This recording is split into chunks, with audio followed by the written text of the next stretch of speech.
حضرت عمر رضی اللہ تعالیٰ ایک دن نا اپنے دور خلافت میں ممبر پہ کھڑے ہو گئے مسجد نبوی میں، اور صرف اتنا جملہ کہا کہ لوگوں اگر میں تمہیں کوئی ایسا حکم دوں جس کی تائید تمہیں اللہ اور اللہ کے رسول صلی اللہ علیہ وسلم سے نہ ملی ہو تو تم میری بات مانو گے؟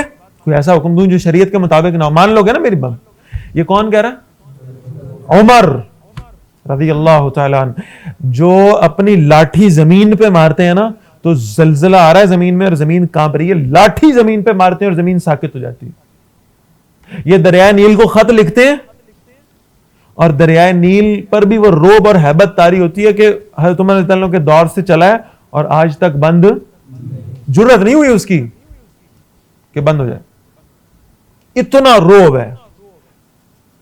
کیسر و کسرا کے دربار کانپتے ہیں عمر کا ذکر آنے سے رضی اللہ تعالیٰ عنہ، اور آج بھی عمر کا ذکر آ جائے تو آئی بات ہے، وہ روب ہے۔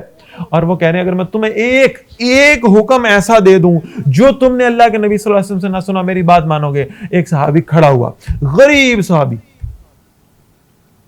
تلوار رکھنے کے لیے نیام نہیں ہے اس کے پاس، کھجور کی چھال اس نے اپنی تلوار پہ لپٹی ہوئی ہے، اس نے کھجور کی چھال کو کھولا، تلوار باہر نکالی، اس تلوار کی دھار پہ انگلی پھیری اور کہا عمر یہ تلوار کبھی بدر و احد میں مشرکین پہ چلی تھی،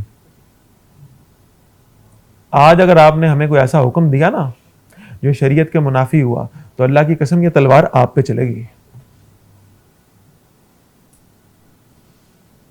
بات سمجھ میں آ رہی؟ ایک حکم اگر آپ نے شریعت کے منافی دیا تو یہ تلوار آپ پہ چلے گی۔ حضرت عمر رضی اللہ عنہ نے فرمایا میں ایسا کوئی ارادہ نہیں رکھتا، میں تو دیکھنا چاہتا تھا کہ اگر مجھ سے کوئی غلطی سرزد ہو تو میری قوم کے لوگ مجھے سیدھا کرنے کی صلاحیت رکھتے ہیں کہ نہیں رکھتے۔